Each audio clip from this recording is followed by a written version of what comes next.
देखिए अब हम करेंगे लास्ट थ्योरम। टोटल हमारे पास 5 थ्योरम थी नेचर ऑफ रूट्स पर, तो ये लास्ट थ्योरम है हमारी 5th थ्योरम।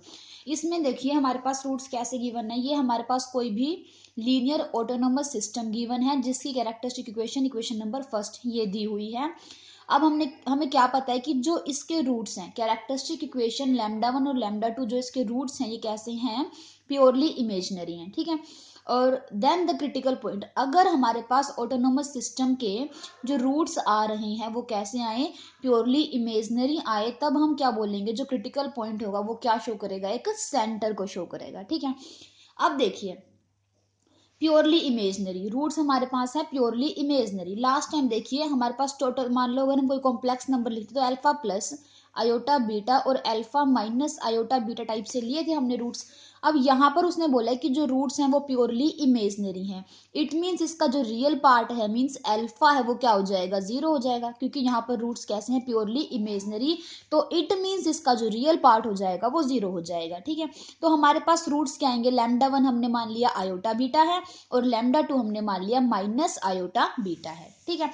अब देखो लास्ट हमने थ्योरम की थी जहां पर हमारे रूट्स कॉम्प्लेक्स रूट्स थे, तो उसके अंदर हमने x की वैल्यू लिखी थी ये, और y की वैल्यू हमारे पास थी ये वाली टर्म, ठीक है ना।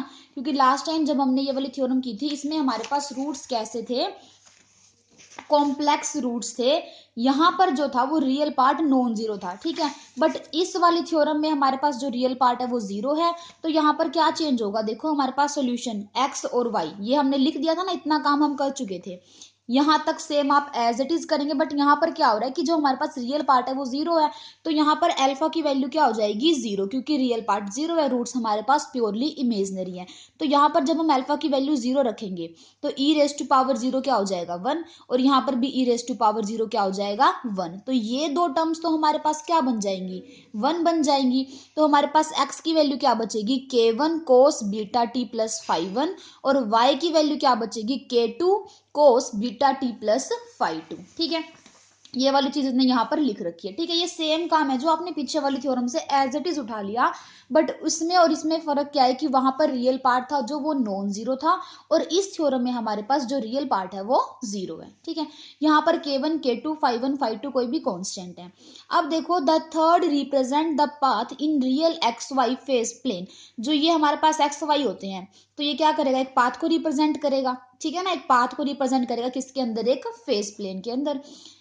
Now cos beta t plus phi 1 and cos beta t plus phi 2 oscillate between minus 1 and 1 when t tends to infinity and when t tends to minus infinity। देखो हमें पता है जो cos फंक्शन होता है उसका ग्राफ किस तरीके से होता है, इस तरीके से होता है कुछ, ठीक है।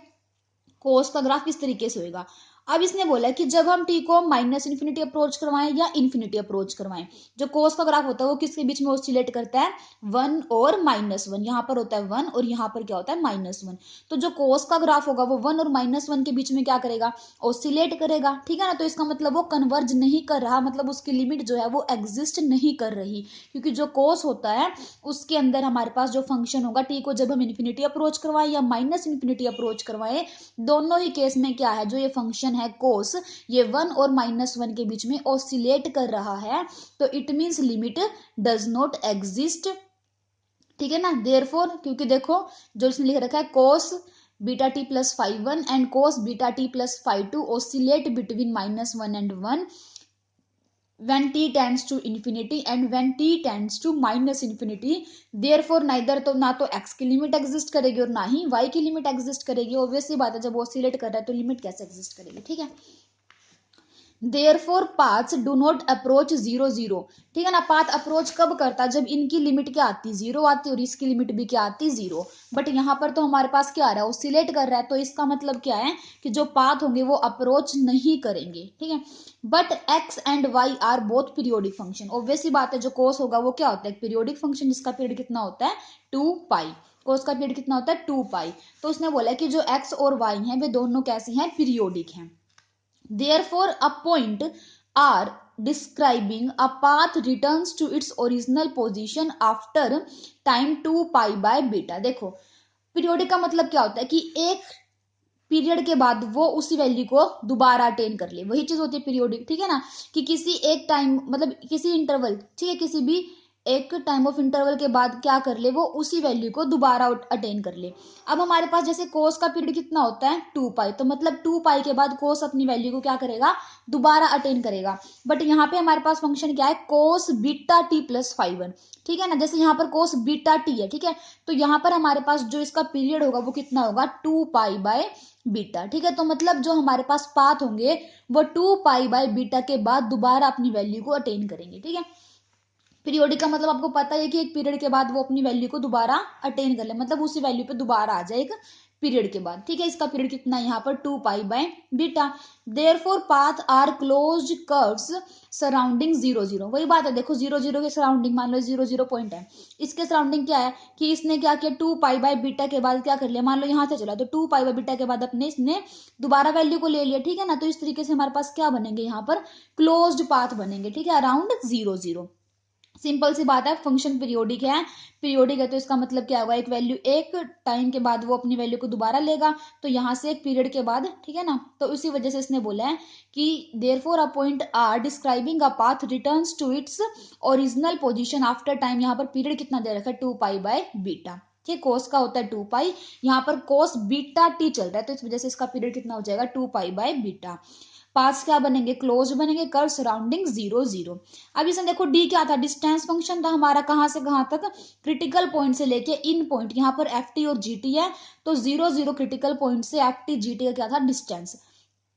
इसने बोला है कि जो डिस्टेंस है can be made as small as we please by taking sufficiently small k1 k2 phi one phi two, ठीक है। इसने बोला k1 k2 फाई1 फाई2 की जितनी स्मॉल वैल्यू लेंगे उतना डिस्टेंस क्या हो जाएगा, इनके बीच में कम हो जाएगा, ठीक है। Members of the family of paths are arbitrarily close to 0 0. In fact, the paths are family of ellipse with center at 0 0। देखो इस तरीके से बने क्योंकि पीरियोडिक है, क्लोज होगा, तो इस तरीके से हमारे पास सेंटर 0 0 के अराउंड इस तरीके से हमारे पास क्या बनेंगे, पाथ्स बनेंगे जिसका सेंटर क्या होगा 0 0 होगा। और हमें पता है कि क्या कर अप्रोच नहीं कर रहे हैं ना 0 0 को, तो इसने लिखा क्रिटिकल पॉइंट 0 0 क्या होगा, सेंटर होगा, और जो सेंटर होता है वो क्या होता है, स्टेबल होता है। More over paths do not approach 0 0, कि जो पाथ होंगे वो अप्रोच नहीं करेंगे 0 0, क्यों, क्योंकि एक्स टी और वाई टी की जो लिमिट थी वो एक्स टी और वाई टी की जो लिमिट थी वो एग्जिस्ट नहीं कर रही थी, ठीक है। और चाहे टी को इन्फिनिटी अप्रोच करवाओ, चाहे टी को माइनस इन्फिनिटी अप्रोच करवाओ, देयरफॉर 0 0 इज नॉट एसिम्प्टोटिकली स्टेबल। यही चीज थी,